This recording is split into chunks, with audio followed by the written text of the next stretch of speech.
Christian, do me a favor, okay? We got a lot of people down in Deportes and the Spanish side that don't pronounce your name right. Say your name for me, please. Christian Pulisic. Christian Pulisic, thank you. All right. A lot of highs with Chelsea. Champions League win, but also a few lows, stretches of not starting. How would you evaluate these 3 years with Chelsea? I'd say I've learned a lot, regardless, through the highs and lows. I think that's what makes up our careers. It's not always going to be, those amazing moments. I think I've put in a lot of work, and I think I've grown a lot as a person, a lot as a player. So I think I'm really happy with the development, and now I just have another good opportunity in a new season to just continue to prove myself. A very good Champions League run, scored some very important goals, Real Madrid. You won the Champions League final, US men's national team hoodie. Obviously that was intentional. Why? Yeah, that's more credit to my dad, honestly. He was the one who was wearing it, and he's like, put this on, and I was like, yeah, that's cool. So it kind of happened in the moment, but I mean, it's just a proud moment for our country. Not a lot of Americans get to be in that, in those shoes and be able to live that. And I just want to represent my country in everything I do, and just continue to try to change and grow the game over here. Just you in general, do you ever sit back and just think about the impact you're having on the country? I guess I don't think about it too much, but overall that's one of my biggest goals, is kind of inspiring the next generation. I grew up in a country here where maybe it wasn't so attractive to want to play here in the US. My goal was always to go over and play in Europe, and I just hope kids are watching and seeing what I'm doing and thinking, maybe one day we can have a league that's going to be at that level, and kids that want to grow up and want to play in America and just want to play the game, because it's, they see players like myself and other, the national team guys playing at such high levels. So here in the States, go to Europe, you're Borussia Dortmund, you meet Thomas Tuchel. You now play for him here at Chelsea. What's the evolution of your relationship with Thomas Tuchel been like? Yeah, I mean, I think I started as a young 17-year-old kid who just needed to earn a spot in professional soccer, in the sport. Being American over in Germany, it was very tough for me at the start, but he definitely gave me my opportunity, and he clearly saw something in me, so I was really grateful for that. And then we had some good moments together, some also tougher moments, and now being at Chelsea and him coming back, I think he's grown as a coach, and I've definitely grown as a player. So now it's about just trying to find that relationship, and obviously, like you mentioned, I've had some good moments and some tougher moments, and I'm continuing to have to prove myself, and that's exactly what I'm going to do. This is more my observation, but when I look at your relationship with Thomas Tuchel, sometimes I think it's very difficult for a player to break that pattern with a coach. I mean, he saw you at such a young age. Do you think sometimes he still sees you as that kid?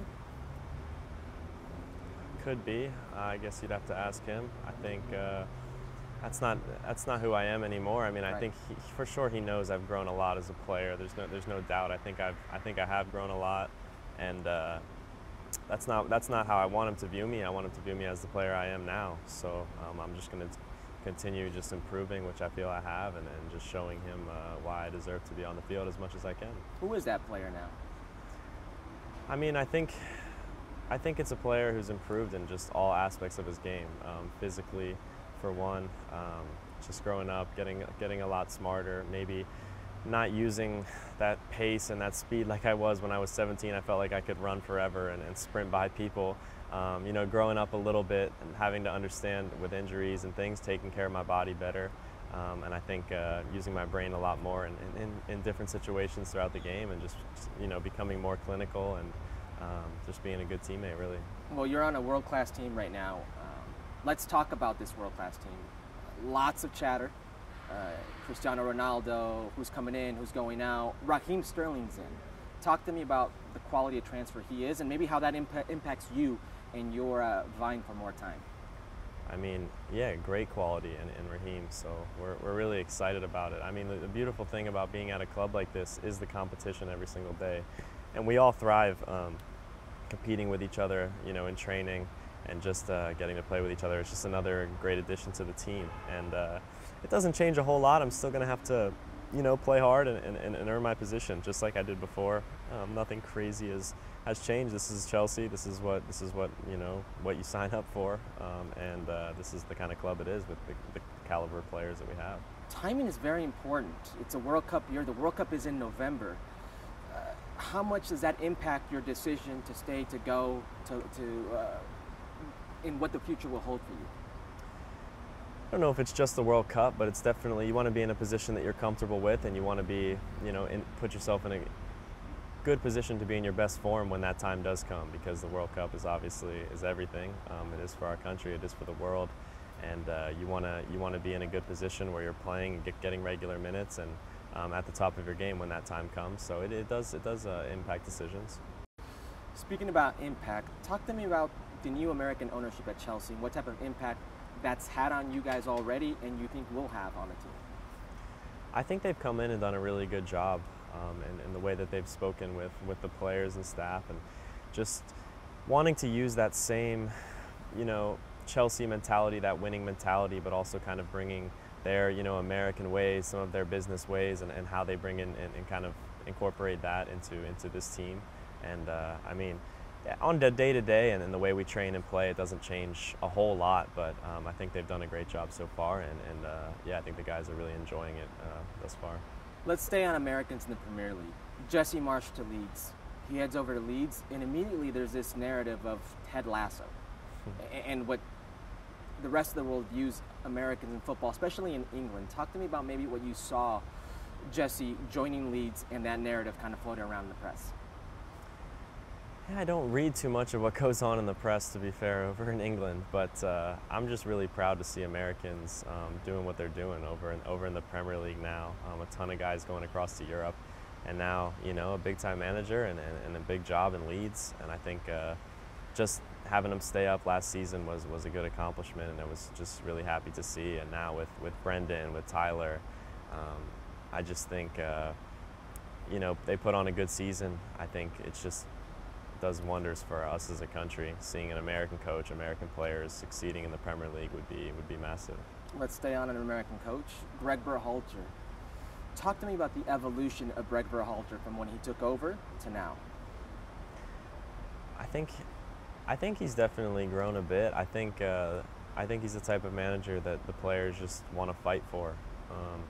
I think you have different kinds of managers, and that's something that he's good at. I think he just puts a good energy in the team, and he really does make us just want to fight. And I think just the group we have already with the national team is a really solid core group, and guys that truly is a brotherhood and a family. So I think it's a good mix. During World Cup qualifying, you score a goal against Mexico in Cincinnati. You unveil a man-in-the-mirror shirt. Obviously, that was directed at Memo Ochoa. On this American tour, you're going to play against Futbol Americas. Memo Ochoa happens to be the starting goalkeeper for Futbol Americas. Give me your thoughts about facing Memo Ochoa again, and in Futbol Americas, what that means to face them, but now with Chelsea. Yeah, it's gonna be great. We're really excited. I mean, the last time we played against Mexico, I had a word with him, and he's the nicest guy. I don't have any bad blood towards him at all, and he said he didn't mean anything in his statement, and I told him I didn't mean anything with what I was doing personally at all. It happened 2 minutes before the game, and just decided to write it down. I just thought it was a good moment for it, and that's what happened. So I'm excited to play against them and him as well. World Cup draw. England's in the United States men's national team's group, along with Wales and Iran. Give me your immediate thoughts. I think it's a very solid group. I think we're excited. No World Cup team is a pushover at all. We know what Iran's going to bring. We know what Wales is going to bring, and obviously England is a top team in world football. So it's going to be a big test for us. I think going out and getting a win in the first game is our aim, and that's going to put us in a great position. And we feel confident that we can do it, and we can move on in the group. Second game is England. Obviously, a lot of bants going on with the lads, I'm sure. Yeah, I mean, of course. That's going to be a fun one for sure, getting to see a lot of guys that I play with regularly and against. But at the end of the day, we're both fighting for our countries, and it's not going to be any friends once we're out on the field. Christian, what would you consider a successful World Cup for the United States men's national team? I'm not going to put an exact label on how far exactly we think is successful or not successful. I think we're going there with the intention to go win the World Cup. There's no reason why any team should go there without that confidence, and that's exactly how we're going to go, into this big event. And we're going to go in as a confident and a hungry side that is not going to back down from anyone. And we feel that we can really make moves in this World Cup. What do you say to those people who maybe scoff at the idea of the United States men's national team winning a World Cup, that idea that you have? I mean, I don't think if you don't believe that it can happen, it won't happen. So, I mean, anything we've seen crazier things happen for sure, and I truly believe that we have a strong team, a strong group of guys that can accomplish anything. So that's just the way that I think and the way that I'm going to believe going into this World Cup.